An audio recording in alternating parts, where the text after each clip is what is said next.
하나님 말씀은 창세기 19장 30절에서 38절 말씀입니다. 창세기 19장 30절에서 38절 말씀 함께 말씀 봉독하겠습니다. 롯이 소알에 거주하기를 두려워하여 두 딸과 함께 소알에서 나와 산에서 올라가 거주하되 그 두 딸과 함께 굴에 거주하였더니 큰 딸이 작은 딸에게 이르되 우리 아버지는 늙으셨고 온 세상의 도리를 따라 우리의 배필될 사람이 이 땅에는 없으니 우리가 우리 아버지에게 술을 마시게 하고 동침하여 우리 아버지로 말미암아 후손을 이어가자 하고 그 밤에 그들이 아버지에게 술을 마시게 하고 큰 딸이 들어가서 그 아버지와 동침하니라. 그러나 그 아버지는 그 딸이 눕고 일어나는 것을 깨닫지 못하였더라. 이튿날 큰 딸이 작은 딸에게 이르되 어젯밤에는 내가 우리 아버지와 동침하였으니 오늘 밤에도 우리가 아버지에게 술을 마시게 하고 네가 들어가 동침하고 우리가 아버지로 말미암아 후손을 이어가자 하고 그 밤에도 그들이 아버지에게 술을 마시게 하고 작은 딸이 일어나 아버지와 동침하니라. 그러나 아버지는 그 딸이 눕고 일어나는 것을 깨닫지 못하였더라. 롯의 두 딸이 아버지로 말미암아 임신하고 큰 딸은 아들을 낳아 이름을 모압이라 하였으니 오늘날 모압의 조상이요 작은 딸도 아들을 낳아 이름을 벤암미라 하였으니 오늘날 암몬 자손의 조상이었더라. 아멘. 오늘 말씀은 모압과 암몬 그 족속의 실은 근원에 대해서 말씀하고 있고 그 근원이 소돔과 고모라로부터 하나님의 은혜로 육적인 생명을 구원받은 롯과 그 딸로부터 비롯됐다는 굉장히 참 안타깝고 그런 죄로부터 시작된 민족이었다는 사실을 알려줍니다. 창세기 19장에서 이런 근친상간의 그 죄에 대해서 이렇게 낱낱이 고발하는 이유가 있다면 창세기의 말씀 또 출애굽기의 말씀 그 말씀들이 이제 쓰여졌을 때는 출애굽한 이스라엘 백성들이 이제 모세로부터 그 말씀들을 전달받았겠죠. 그리고 그들이 이제 들어갈 가나안 땅과 그 가나안 주변 족속들에 대한 기원들을 창세기에 기록해 주는 것을 통해서 이스라엘 백성이 가나안 7족속과 또 주변 나라들에서 어떤 태도를 가져야 되는지를 실은 알려주기 위한 목적이 있습니다. 그래서 한편으로는 이 성경에 거룩한 성경에 실은 부정한 이야기들이 많이 들어 있습니다. 그 이유는 그것을 읽는 사람들로 하여금 하나님이 그 읽는 그 시대에 첫 번째 이 창세기를 읽었던 세대가 있다면 출애굽한 백성들이잖아요. 그들이 우리가 가나안 땅을 하나님이 왜 정복하게 하시고 주게 하시는지, 가나안 7족속을 왜 멸하라 하시는지, 그리고 에돔, 모압, 암몬 족속들의 기원이 어떻게 되고 그들에 대해서 어떤 태도를 가져야 되는지를 실은 깨닫게 해주는 말씀들이 창세기 곳곳에 실은 이제 분포가 되어 있는 것을 알 수 있습니다. 오늘 말씀도 또한 그런 부분이죠. 롯이 소알에 거주하기를 두려워하여라고 말하고 있습니다. 두 딸과 함께 소알에서 나와 산에 올라가 거주하되 그 두 딸과 함께 굴에 거주하였더니 이것이 참 안타까운 것이죠. 이 소돔과 고모라는 멸망하지 않았습니까? 하나님의 정말 두려운 심판에 정말 유일한 모델이죠. 마치 지옥이 현실화된 모델입니다. 모든 사람이 죽고 모든 물건이 다 파괴되고 그리고 그 땅은 이제 사람도 짐승도 살 수 없는 그 땅이 되어 버렸잖아요. 그 고고학 성경에 보면 그 소돔과 고모라 지역을 이제 연구하고 했던 학자들이 굉장히 특별하고 독특한 것을 발견했다고 합니다. 그곳에서 이제 과거의 지층 가운데 불에 타고 그을린 지층을 발견을 했는데 어쨌든 연구 결과 일반적으로 불이 건물에 나면 불이 아래에서부터 위로 올라가는 것이 일반적이잖아요. 그런데 그 지역의 그 불은 신기하게도 건물이나 어떤 물건에 위에서부터 불이 붙어서 아래로 내려간 흔적을 발견했다는 기록을 제가 봤습니다. 마치 성경에 있는 것을 한 번 더 확인해 주는 것이죠. 불이 유황이 하늘로부터 떨어져서 온 성을 완전히 뒤덮은 것이라는 것입니다. 그런데도 불구하고 이 롯과 두 딸은 그 소돔 주변을 배회하고 있는 겁니다. 이 소알은 바로 소돔과 고모라 바로 옆에 있는 작은 성읍이잖아요. 작다는 의미예요. 그래서 그 간신히 이제 육적인 생명을 보존해서 소알에 거주하게 됐는데, 일단은 그 소알도 성읍이니까 또 소돔과 고모라처럼 유황구 비가 내려서 멸망할까봐 두려워해서, 요즘 말로 하면 뭐가 있다는 소리입니까? 엄청난 트라우마가 있는 거죠. 이 롯에게는 아마 잠도 제대로 못 잤을 거예요. 왜냐하면 그날 밤이 계속 괴롭혔겠죠. 그날 밤에 또 있었던 사건들, 그리고 그때 도망 나왔던 사건들, 해가 뜰 때 이제 정말 유황이 비처럼 내려서 소돔과 고모라가 그냥 완전히 심판받았던 사건들은 롯에게 있어서는 정말 평생 지워지지 않는 그 마음의 고통, 그리고 두려움의 트라우마였을 것입니다. 그래서 성경도 소알 자체도 거주하는 걸 너무 두려워하는 겁니다. 그 성읍에서도 그런 일이 일어날까 봐. 그래서 두 딸과 함께 소알에서 나와서 여기서 어디로 갔었으면 좋았을까요? 소알에서 나와서 아브라함에게 갔으면 얼마나 좋았을까? 그런 생각을 제가 해봐요. 아브라함이 어디 있는지 알잖아요. 그러면 그 아브라함에게, 삼촌에게 갔다면 뭐 역사는 그런 가정은 없지만, 그렇다면 그 뒤에 일어날 정말 안타까운 죄와 죄의 결과들이 없었을 거예요. 그러나 소돔과 고모라 지역을 떠나지 못하고 마치 배회하는 것처럼 그 주변에 그 굴에 올라가서 거주합니다. 굴에 거주했다고 하는 것은 숨어 있었다는 것이죠. 그것은 바로 이 롯의 영적인 상태를 보여주고 있습니다. 분명히 떠나지 않으면 영향을 계속 받는 것입니다.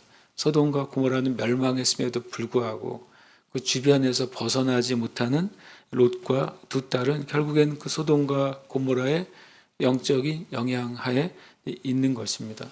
이 세상은 분명히 이 육신의 정욕, 안목의 정욕, 이생의 자랑, 하나님께서 이 세상과 세상에 있는 것을 사랑하지 말라, 그곳에는 하나님의 사랑도 없고 그리고 곧 사라질 것이라고 말씀하시지만, 하나님 말씀하신 데서 떠나지 않으면 예수 믿는 그리스도인도 교회도 세상 영향을 받게 되는 것입니다. 주님이 우리 가운데 구별하고 떠나라고 하는 것이 있다면 우리는 반드시 떠나는 것이 실은 우리의 영적 생명을 위해서 선택해야 되는 길인 줄 믿습니다. 31절에 큰 딸이 작은 딸에게 말합니다. 아버지는 늙으셨고 온 세상의 도리를 따라 우리의 배필될 사람이 이 땅에는 없다. 벌써 이 두 딸 안에는 온 세상의 도리만 있는 것이죠. 세상의 이치만 있는 것입니다. 소돔과 고모라의 생각, 소돔과 고모라의 사상 안에 실은 갇혀 있는 것입니다. 실은 온 세상의 도리만 있는 것이 아니잖아요. 하나님 나라의 도리가 있잖아요. 하나님의 영적인 도리와 진리와 이치가 실은 더 먼저이고 그 유일한 진리입니다. 그러나 이 두 딸은 소돔과 고모라에서 정착하여 있는 동안 그 땅의 문화, 또 그 땅의 생각과 사상에 완전히 침식되어 있는 것입니다. 우리가 우리 자녀들을 위해서 기도할 때 어쨌든 우리 자녀들은 이 땅의 문화 가운데서 공부하고 살아가고 또 인생을 헤쳐나가잖아요. 그래서 이 부모 세대가 해야 될 기도가 있다면 이 땅에 살아가는 우리 자녀들이 이 세상의 도리를 따라서 살지 않고 하나님 나라의 그 도리, 하나님 나라의 진리를 따라서 그들의 인생을 살아가도록 중보해 줘야 되는 것입니다. 왜냐하면 이 생각을 가지고 있으니까 온 세상의 도리를 따라서 생각하니까 결론이 어떤 결론이 납니까? 엉뚱한 결론을 내는 것입니다. 하나님이 허락하시는 결론이 아니라 엉뚱한 결론을 내죠. 우리 배필될 사람 이 세상에 없으니라고 자신들 스스로 결론을 내리는 겁니다. 하나님이 어떤 말씀을 하시는지, 하나님의 도리가 무엇인지를 찾고 또 구하고 그것을 순종할 마음이 아예 없이 그냥 세상의 이치를 따라 생각하고 그리고 자기의 아주 좁은 소견 안에서 결론을 내렸어요. 그러니까 벌써 결론이 났으니까 소망이 없는 것이죠. 소망이 없으니까 가지고 있는 소망이 참으로 엉뚱한 소망을 갖게 됩니다. 아버지와 근친상간을 통해 후손을 이어가자. 세상의 방법, 소돔의 방법이었던 것이죠. 소돔과 고모라가 이런 죄와 악이 가득했잖아요. 그런 죄와 악이 가득한 땅에서 하나님의 은혜로 생명을 건졌음에도 불구하고 계속 그 땅의 방법을 가지고 살아가는 것입니다. 정말 안타깝고 참 두려운 일인 것이죠. 우리가 예수 그리스도를 믿으면서도 이 땅의 교회도 분명히 세상 가운데 구별된 존재로 세상에서 하나님의 나라를 세우는 존재로 교회를 부르셨고 성도들을 부르셨는데, 만약에 우리가 하나님의 도리, 하나님의 나라의 진리를 기준으로 생각하고 말하는 것을 훈련하지 않고 그 위에 서지 않으면 교회도 모르는 사이에 세상의 도리를 따라가게 될 겁니다. 성도들도 자기도 모르는 사이에 하나님의 결론이 아니라 우리의 생각의 결론 안에서 죄의 결과를 낳게 될 것입니다. 그래서 우리가 이 롯과 두 딸의 이 두렵고 또 안타깝고 악한 결과들은 이들의 문제만 아니라 이 땅에 살아가는 교회와 그리스도인들이 큰 경계로 삼아야 될 말씀이 되는 것입니다. 그 밤에 그들이 이런 근친상간을 행합니다. 그런데 또 한 가지 문제는 롯이 깨닫지 못하는 것입니다. 롯의 영은 이제 어두움과 무감각으로 완전히 둘러싸여 있는 것이죠. 그리고 롯의 혼도 두려움, 그리고 트라우마, 그리고 인생의 실패감으로 가득 차 있는 것입니다. 그리고 그의 육신 또한 무절제와 유혹에 노출되어 있습니다. 이 술을 마시는 것이 아예 이 롯에게는 이제 그 트라우마를 이기고 두려움을 잊어버리는 수단이 되어 버린 거예요. 그것이 결국엔 죄와 죄의 결과를 낳는 일이 됩니다. 그러니까 롯의 영과 혼과 몸의 상태가 완전히 하나님으로부터 분리되고 또 은혜로부터 벗어난 상태가 됐을 때, 마귀는 그냥 마치 장난감을 다루듯이 롯과 두 딸을 통해 하나님을 대적하는 민족을 만들어냈던 것입니다. 이튿날도 똑같이 말합니다. 그리고서 또 이 롯은 깨닫지 못합니다. 두 번이나 이 말을 성경은 반복하고 있어요. 깨닫지 못하더라. 깨닫지 못하더라. 그것은 이 롯의 상태가 우연히 일어난 상태, 어쩌다가 잘못한 실수가 아니라 롯이 그런 상태로 점점점 빠져 들어간 상태가 되었다고 말씀하고 있는 것입니다. 하나님의 구원이 있었죠. 하나님의 은혜가 있었습니다. 그러나 그때 깨닫고 돌이켰어야 됐습니다.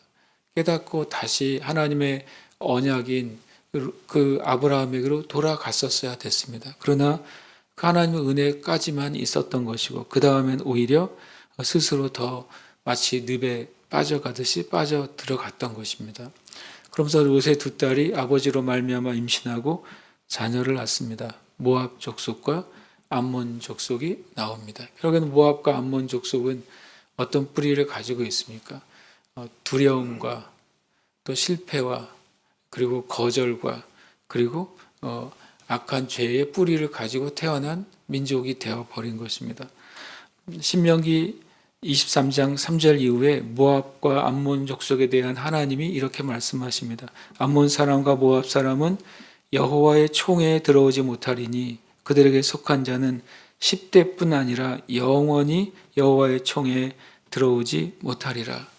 이때도 이제 이런 뿌리가 잘못됐지만 또 하나님이 그렇게 하신 이유는 그들은 너희가 애굽에서 나올 때 떡과 물로 너희를 길에서 영접하지 아니하고 메소보다미아의 부올 사람 부올의 아들 발락에게 뇌물을 주어 너희를 저주하게 하였다. 그러니까 발락이 발람을 통해서 이스라엘 백성을 저주하려고 시도하잖아요. 그러나 하나님의 영이 발람이 이스라엘 백성을 저주하지 못하고 오히려 축복하게 만들었습니다. 그러나 성경은 분명 나중에 발람을 통해 이스라엘 백성이 타락하고 그 타락함으로 하나님의 심판이 임했다는 사실을 말씀하고 있습니다. 결국엔 발람은 여호수아 때 죽임을 당합니다. 이렇게 시작된 민족이 결국엔 하나님의 백성 이스라엘을 대적하고 하나님을 대적하는 족속이 되었던 것입니다. 때로는 우리가 하나님의 은혜 아래에 있으면서도 하나님의 도리, 우리 하늘의 도리를 따라 살지 않으면 이 세상의 영향을 받을 수가 있는 것이죠. 저와 여러분이 깨어서 정말 우리가 세상의 이치가 아니라 말씀의 이치, 하나님 나라의 이치대로 바로 서고 진리의 길을 끝까지 가는 저와 여러분 되시기를 축복합니다. 함께 이 시간 기도하겠습니다. 교회와 성도가 문제를 해결할 때 세상의 길을 선택하지 않고 하나님의 길, 진리의 길을 선택하는 믿음을 주소서. 함께 기도하겠습니다.